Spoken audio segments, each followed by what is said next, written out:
Surya's TV good evening news. Jagan సార్ను నమ్ముకున్న వాళ్ళందరూ బికార్లు. ఐసీపీకి ఇక మనుగడ లేదని తెలిసే ఎందుకు ఈ దరిద్రమని పార్టీకి ఆ పదవికి విజయసాయి రెడ్డి రాజీనామా చేశారు. ఇప్పుడైనా తెలుసుకొని ఇక పార్టీ బ్రతకదని తెలుసుకొని బయటికి వచ్చినందుకు నేను విజయసాయి రెడ్డి గారిని హృదయపూర్వకంగా అభినందిస్తున్నా. నేను అందరినీ కోరుతున్నా, మిగతా వాళ్ళను ఎట్లా పోతుంది పార్టీ? దరిద్రం నుంచి బయటికి రండి. ఆ దరిద్రం నుంచి ఈ రాష్ట్రం ఈ దేశం బాగుపడాలా. ఇలాంటి పార్టీ ఉండకూడదు. మన ఆంధ్ర పరువు తీసేసినాడు. ఇష్టం వచ్చినట్టు అప్పులు చేసినాడు, ఇష్టం వచ్చినట్టు తప్పులు చేసినాడు. విజయసాయి రెడ్డి నిన్ననే అంటాడు, ఒక విలేకరి ఆయన స్వయంగా అడిగినప్పుడు వివేకానంద రెడ్డి కేసు విషయంగా మార్చి 15, 2019 నాడు నీవు స్వయంగా ఆ రోజు గుండెపోటు అని ఎందుకు చెప్పినావు? ఆయన అంటాడు, ఆయనకు ఎవరో ఒక విలేకరి ఫోన్ చేసినాడంట, గుండెపోటుతో చనిపోయినట్టు వార్త అని. దాని క్లారిఫికేషన్లో భాగంగా విజయసాయి రెడ్డి అవినాష్ రెడ్డి గారికి ఫోన్ చేసినాడంట, ఎంపీ గారికి. ఆయన ఫోన్ నుంచి మరొకరు చెప్పినారంట గుండెపోటు అని, దాని కారణంగా చెప్పినాడు అన్నాడు. కానీ అవినాష్ రెడ్డి గారు అంటారు, నేను ఎక్కడో ప్రయాణం జమ్మనోడు పోయిపోతున్నా, నాకు మధ్యలో తెలిసి వచ్చింది అని. కానీ అవినాష్ రెడ్డికి ఫోన్ చేస్తే అవినాష్ రెడ్డి మనిషి చెప్పినట్టు చెప్తున్నాడు విజయసాయి రెడ్డి. అంటే అబద్ధం ఆడను అంటూ, ఆయన అబద్ధం ఆడే వ్యక్తి కాదు అవినాష్ రెడ్డి గారు. పాపం ఆ రోజు కడప ఎస్పీ గారికి, ఆ రోజు ఉండబడిన ఎస్పీ గారికి కూడా స్వయంగా అవినాష్ రెడ్డే ఫోన్ చేసి గుండెపోటు అని చెప్పడం, సాక్షి పేపర్లోనే గుండెపోటు అని రావడం, కాస్టి టీవీలో, పేపర్ కాదు టీవీలలో స్కోలింగ్ నేను స్వయంగా చూశాను, కాలం చూపించాను కూడా అన్ని టీవీలతో పాటు. కానీ ఈరోజు నాకు తెలిసి ఇక్కడ సాక్షి ఎప్పుడు ఉండదు, ఇప్పుడు కూడా లేదు. అది మామూలే, అది ఇప్పుడు మాయమైపోయింది. అది ఎప్పుడు ఉండదు, తప్పించుకోవడమే. అంటే ఈ విధమైన ప్రవర్తనతో విజయసాయి రెడ్డి గారు నిజం చెప్పాల్సిన అవసరం ఉంది కాబట్టి చెప్పినాడు కూడా. నేను అవినాష్ రెడ్డి ఏమో గుండెపోటు అని, కానీ గుండెపోటు అని చెప్పినాడు వాళ్ళ మనిషి ద్వారా అని. గతంలో ఒక సామెత ఉండేది, పలికేడు వాడు రామభద్రుడట, పలికించడు వాడు రాముడట అని. అంటే అవినాష్ రెడ్డి రాముడై రామభద్రుని ద్వారా విజయసాయి రెడ్డి గారికి చెప్పించాడు, అంటే గుండెపోటు అని. ఆ తర్వాత 1 గంట ప్రాంతంలో ఆ రోజు ఉంటే ఒకవైపు గోడలకు ఎక్కడంటే కింద ప్లస్ బాత్రూంలో కడుగుతా అంటే, ఒకవైపు కుట్లేస్తా అంటే, ఒకవైపు కట్లు కడతా అంటే, కనికట్లు చెప్తా అంటే, మధ్యలో మేము దూరి వైరస్ మాదిరి మేము పొడిచి చంపినామంట, నరికినామని, పొడిచినామని, నరికి షర్మిలా గారు చెప్పినట్లు నామినేషన్ ఆమె ఎంపీగా పోటీ చేసినప్పుడు మొన్న 8 నెలల కిందట కడపలో, ఇదే కడపలో సారికేమో చిన్నది, సారుకు అప్పకు,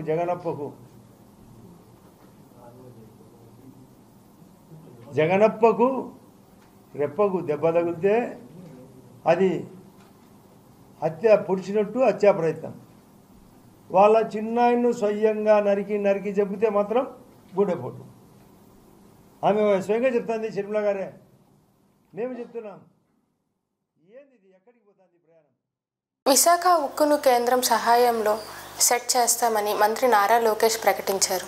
భారతదేశంలో అనేక ఉక్కు ఫ్యాక్టరీలు ప్రైవేటీకరణ జరుగుతుంటే కేవలం ఒక విశాఖ ఉక్కు కాపాడుకోగలం. దానికి కారణం మీరు ప్రజలు మాకు ఇచ్చిన మ్యాండేట్. 7 నెలల్లో స్టెబిలిటీ కోసం సుమారుగా 1300 నుంచి 1600 కోట్ల రూపాయలు స్టెబిలిటీ కోసం తీసుకొచ్చాం. ఇప్పుడు 11,000 కోట్ల రూపాయలు కేంద్ర ప్రభుత్వం నిధులు తీసుకొచ్చాం. ఆంధ్ర రాష్ట్ర ప్రభుత్వంగా సుమారుగా 2,500 కోట్లు వేస్తున్నాం. ఇది by way of water, by way of power stability ఇచ్చినది.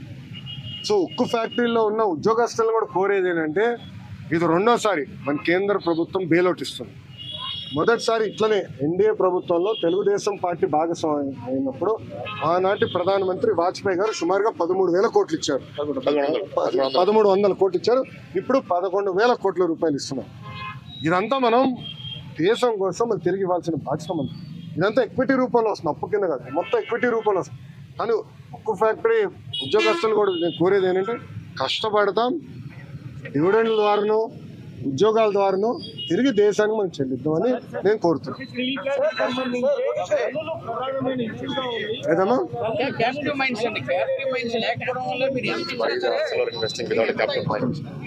అన్న ఒక్క నిమిషం, I'm sorry, that is a wrong argument.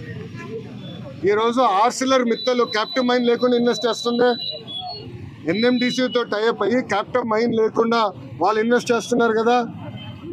వాళ్ళు 14 మిలియన్ మెట్రిక్ టన్ ప్లాంట్ వాళ్ళు ఇన్వెస్ట్ చేస్తున్నారు 2 దశల్లో. సో అది కావాలని ఇన్ఎఫిషియన్సీని దాంట్లోకి దోస్తున్నారు. మీరు ఉద్యోగస్తులు అడగండి, కొంతమంది సీఈఓలుగా వచ్చిన వల్ల ఇవన్నీ ఇబ్బందులు వచ్చినాయి. పకడ్బందీగా ఏర్పాటు చేయాలి. అది నిర్మలా సీతారామన్ గారితో కూడా చంద్రబాబు నాయుడు గారు మొన్న ఢిల్లీలో మాట్లాడారు, మీరు చూస్తారు కదా. విశాఖని సెట్ చేస్తాం, highest profit making iron steel factory చేసే బాధ్యత మేము తీసుకుంటాం.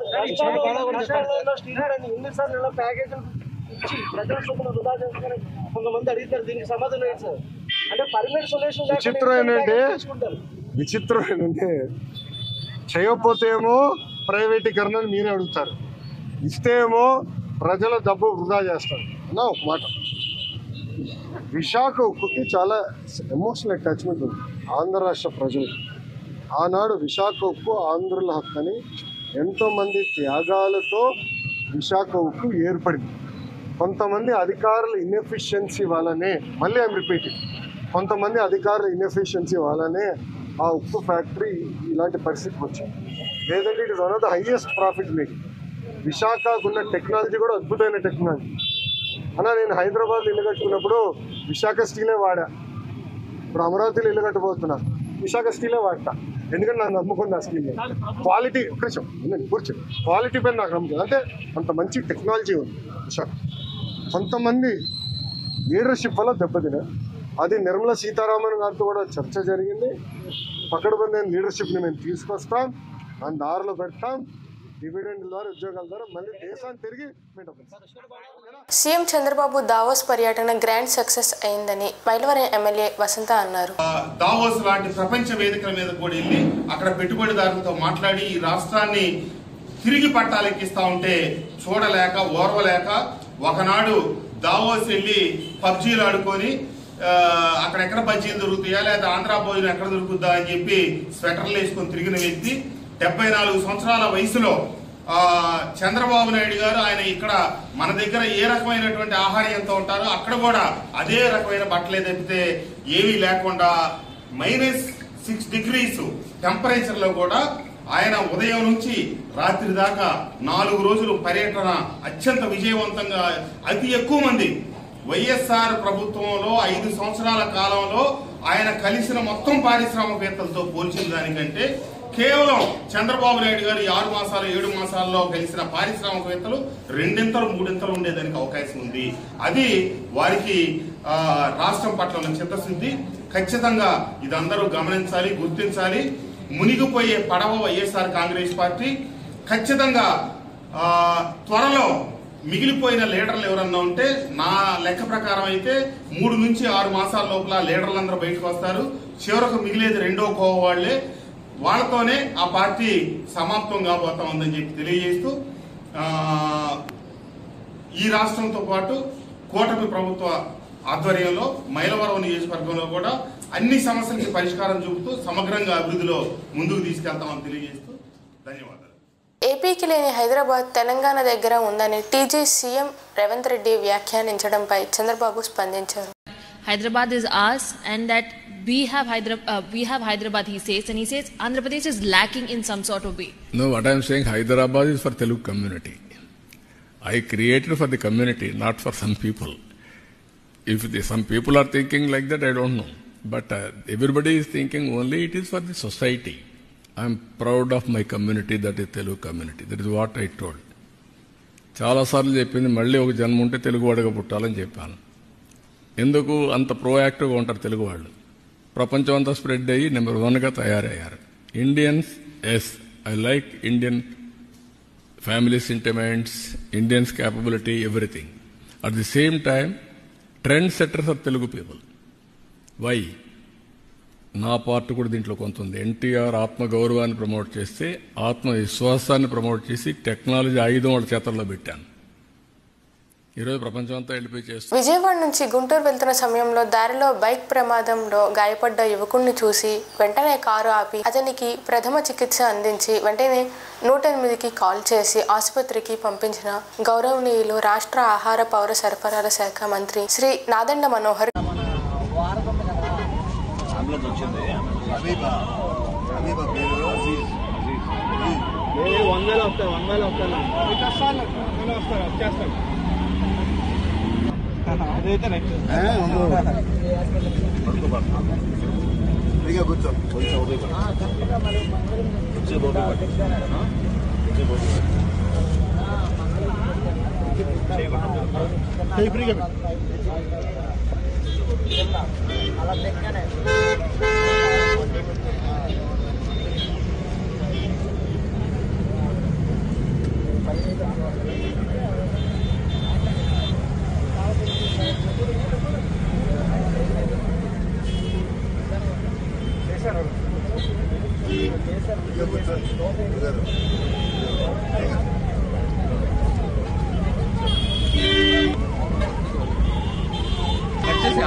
త్వరలో మీ ఇంట్లో అశుభం జరుగుతుంది, శాంతి పూజలు ప్రముఖ దేవాలయాల్లో చేస్తాను అని గ్రామస్తులకు మాయమాటలు చెప్పి మోసం చేసి డబ్బులు తీసుకొని ఉడాయించే దొంగ స్వామీజీని ఎట్టకేలకు అరెస్ట్ చేసిన చట్రాయ్ పోలీసులు. విచ్చేసిన మన నూజివీడు మండలం పాత్రికేయులందరికీ నా నమస్కారాలు. ఈ పత్రికా సమావేశానికి ముఖ్య కారణం ఇటీవల మన చాట్రాయ్ మండలంలో ఆరుగొలను విలేజ్లో ఒక నకిలీ స్వామీజీ ఒక డాబా ఇంట్లోకి ప్రవేశించి ఆ ఇంటికి శని పట్టుకుంది. ఆ శని వల్ల ఆ యొక్క అల్లుడు గారు చనిపోతారు, ఆ ఇంటికి ఉన్న అల్లుడు గారు చనిపోతారు, అలాగే పిల్లాడు కూడా చనిపోయే అవకాశం ఉందని చెప్పి ఆ యొక్క లోపల ఉన్న మహిళల్ని భయపెట్టి ఇది కనకదుర్గమ్మ తల్లి యొక్క యంత్రాలు పెట్టి పూజ చేస్తే దానివల్ల వాళ్ళకి ఆ యొక్క అపాయం తప్పుతుందని, ఆ ఫ్యామిలీ సురక్షితంగా ఉంటుందని చెప్పి మాయమాటలు చెప్పి వాళ్ళ దగ్గర నుంచి 61,000 రూపాయలు తీసుకొని మళ్ళీ అక్కడి నుంచి ఉడాయించడం జరిగింది. అలాగే ఇంతకు ముందు కూడా అంటే దగ్గర 8 నెలల క్రితం మన నూజివీడు రూరల్ ప్రాంతంలో పోతిరెడ్డి గ్రామంలో కూడా ఈ సమ్మక్క సారక్క పూజలు చేస్తామని చెప్పి నమ్మించి ఒక 26,400 రూపాయలు ఆ విధంగా వాళ్ళ దగ్గర నుంచి తస్కరించడం జరిగింది. ఈ ఎవరు ఏమిటి ఇతను అనేది ఈ 2 కేసులు కట్టడం జరిగింది. దర్యాప్తు చేస్తున్న సమయంలో మన చాట్రాయ్ ఎస్ఐ గారు వాళ్ళ యొక్క సిబ్బంది అలాగే మన నూజివీడు రూరల్ సిఐ గారి యొక్క ఆధ్వర్యంలో సాంకేతిక పరిజ్ఞానంతో మనము ఇది ఎవరనేది మనం తెలుసుకున్నాము. ఇతను మీ ఎదురుగుండా కనబడుతున్న ఈ వ్యక్తి ముద్దాయి తోరపాటి బాలయ్య, తండ్రి పేరు కొండయ్య, వయసు 37 సంవత్సరాలు, బుడగజంగాలు, పెరియగూడెం పంచాయతీ అండి. ఇతని అశ్వారావుపేట గ్రామం మరియు మన భద్రాద్రి కొత్తగూడెం తెలంగాణ ప్రాంతం అన్నమాట. ఇతను ఎక్కువగా ఏంటంటే ఈ సత్తుపల్లి, అశ్వారావుపేట, నూజివీడు, చాట్రా ఈ మండలం, ముస్లిం మండలం ఎక్కువగా తిరుగుతూ ఉంటాడు. తిరిగి ఇలాంటి పనులు చేస్తూ ఉంటాడు. దాని మీద ఏంటంటే మనకు తెలిసి 2 కేసులు రిజిస్టర్ అయ్యి ప్రజలు ఇచ్చిన రిపోర్ట్ మీద దాని మీద ఈరోజు మన చాట్రా ఈ ఎస్ఐ గారు ఇతన్ని అరెస్ట్ చేయడం జరిగింది. అరెస్ట్ చేసి అతని దగ్గర నుంచి ఏదైతే ఈ యొక్క సొమ్ము బాధితులు పోగొట్టుకున్నారో దాన్ని రికవర్ చేయడం జరిగింది. అది మీ ముందు ప్రదర్శించడం జరుగుతుంది. దీనికి ఈ యొక్క సమావేశానికి ముఖ్య కారణం ఏంటంటే ఎవరైనా సరే అగందు మేము పూజలు చేస్తాము, ఇలా చేస్తాము, అలా చేస్తామని చెప్పి మన యొక్క రూరల్ ప్రాంతంలో ప్రజల్ని నమ్మించి వాళ్ళ దగ్గర నుంచి మరి సొమ్ము కాజేయడం అనేది జరుగుతూ ఉంటుంది. ఇది తరచుగా మనం చూస్తున్నాము. అలాంటి వాటిని నమ్మకూడదని, ఎటువంటి పరిస్థితుల్లోనూ అలాంటి వాళ్ళ యొక్క ఏమైనా వచ్చి గ్రామాల్లో తిరుగుతూ ఉంటుంటే వాళ్ళ యొక్క సమాచారాన్ని పోలీసులకు ఇమ్మీడియట్గా మీరు ఇస్తారని చెప్పి ప్రజలు నేను కోరుకుంటున్నాను. మన ఈ యొక్క పత్రికల ద్వారా ఈ విషయాన్ని ప్రజల్లో బాగా సర్క్యులేట్ చేస్తే ఇలాంటి కేసెస్ మనకి జరగకుండా ఉంటాయి, ప్రివెంట్ అవుతాయని చెప్పి నా మనవి. Thank you. ఈ వార్తలు ఇంతటితో సమాప్తం.